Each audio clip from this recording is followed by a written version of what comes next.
je ne vais pas revenir sur ce qu'a dit Françoise sur la variété des centres documentaires représentés ici, mais c'est vrai que j'ai essayé d'adapter quand même un petit peu ma présentation en n'allant pas trop dans les détails. Et puis aussi, j'avoue, parce qu'au début, je pensais qu'on aurait un accès à Internet et donc on pourrait directement faire des démonstrations. Donc j'ai quelques copies d'écran. Par contre, si par la suite, dans la matinée, à l'heure de midi, vous avez besoin d'informations complémentaires, n'hésitez pas. Donc, comme l'ont dit les collègues de la médiathèque, on pourra aller sur les postes disponibles. Alors, je vais vous présenter tout d'abord très rapidement le contexte numérique et les tendances actuelles du web. Je vous donnerai quelques définitions et puis surtout on parlera des ressources électroniques en bibliothèque et en particulier ce qui est proposé par les bibliothèques de Nouvelle-Calédonie. Donc si certains de vous, après ça, souhaitent intervenir, parler de leurs expériences, de leurs utilisations, etc., bien sûr, on est là pour ça.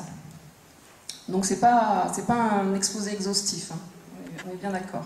Donc le contexte numérique actuel, et vous le savez tous, c'est une augmentation de l'équipement informatique des foyers.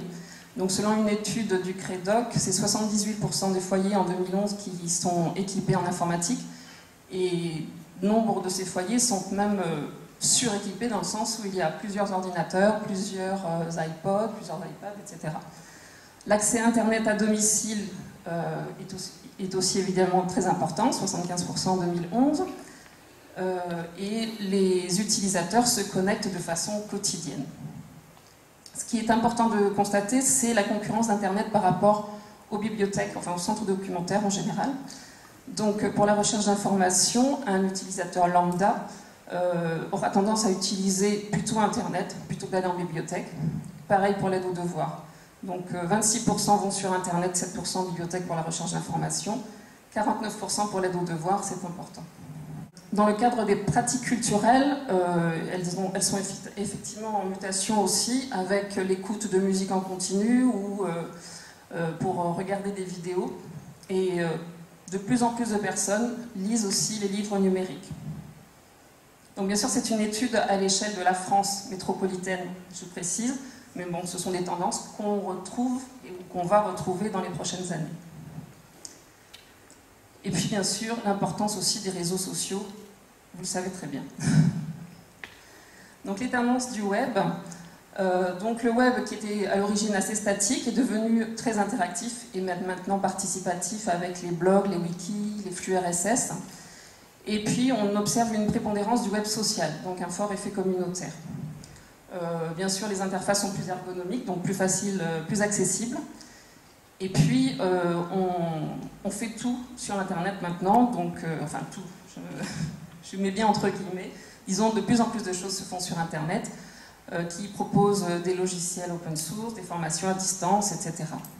Donc ce que ça change pour les bibliothèques, c'est que les moteurs de recherche se diversifient et se spécialisent, qu'ils indexent de plus en plus aussi le web invisible. Donc ça suggère de se tenir au courant des évolutions du métier. De plus en plus de contenus documentaires sont aussi accessibles au format numérique. Et bien sûr, la numérisation est au cœur des préoccupations de chacun. Bon, ce qui est intéressant, c'est qu'on a quand même des moyens techniques qui sont très puissants pour la numérisation, justement, et pour la mutualisation de l'information. Alors, quelques définitions. Donc, on parle des contenus documentaires numériques. Qu'est-ce que c'est? Donc, un contenu documentaire peut être défini, c'est une définition comme une autre, hein, vous en trouverez d'autres certainement, mais c'est celle qui me convient le mieux. Donc, c'est une unité qui est suffisamment stable pour être archivée. C'est comme ça que je la définis le mieux.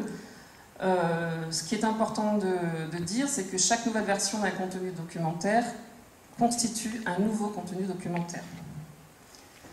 Donc les contenus documentaires numériques, par définition et donc par conséquence, sont des objets numériques, donc des textes, des graphiques, des photos, voilà, toutes sortes d'objets sous différents formats, stockés sur des machines informatiques qui sont interconnectées, donc en réseau, et sur des supports informatiques amovibles ou transportables. Jusque-là, tout va bien. Vous pouvez aussi m'arrêter, hein. Je prends un peu le train en marche parce qu'on est en retard, mais n'hésitez pas.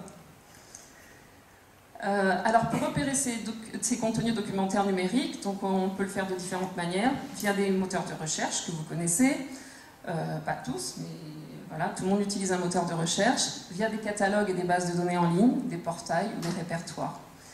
Ou éventuellement en effectuant une veille sur le Web 2.0. Donc tout le monde ne le fait pas, ça on en parlera après, hein, chacun a ses pratiques et on pourra échanger sur ce point. Disons que du plus simple au plus compliqué, ce sont les pratiques actuelles. Alors les moteurs et les métamoteurs de recherche sont des outils de recherche qui permettent de retrouver des informations, mais également des contenus documentaires sur Internet. On a des moteurs généralistes comme Google, comme Bing, que vous connaissez, des moteurs plus spécialisés, par exemple Google Scholar qui est plus orienté recherche scientifique, Technorati qui est un moteur de recherche spécialisé dans la recherche de blogs, etc. Alors les catalogues et les bases de données. Donc les catalogues, la plupart d'entre nous savons ce que c'est, un catalogue, et notamment un catalogue informatisé. On en dispose dans la plupart des structures. Et on considère qu'un catalogue, qui est donc à l'origine une liste descriptive de documents physiques, est informatisé, dès lors qu'il est informatisé et accessible par Internet, il est considéré comme une base de données.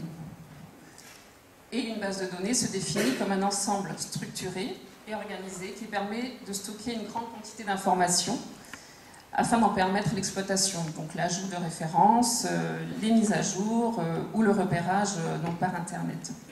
Alors il existe des bases de données bibliographiques qui vont simplement référencer des notices, des bases de données numériques qui vont offrir l'accès au texte intégral, des banques d'images qui vont offrir l'accès donc à des photos par exemple. Voilà, il existe différents types de bases de données. Alors je passe un petit peu parce que chacun, en fonction de ses utilisations, et en fonction de ses besoins, a recours à différentes bases de données. Je ne donne pas d'exemple précis. Les portails et les répertoires. Donc un portail, qu'est-ce que c'est? Donc c'est un site qui offre un accès unique, unifié, à un ensemble de ressources, l'ensemble de ces ressources étant hétérogène. Et puis aussi, par extension, un portail donne l'accès à des services web personnalisés, c'est-à-dire par authentification, avec un profil. Un répertoire fait référence à une base de données qui est créée en grande partie par des humains. C'est la différence avec les moteurs de recherche qui sont plutôt créés par des machines. Et les répertoires sont organisés de façon thématique et hiérarchisée. Donc je cite simplement un répertoire des bibliothèques LibDex. Ici, vous avez aussi un exemple de portail, c'est le portail Isidore qui a été mis en ligne en 2011 par le CNRS, qui regroupe en fait les données de différents laboratoires de recherche français, de bibliothèques universitaires ou de plateformes d'édition électronique.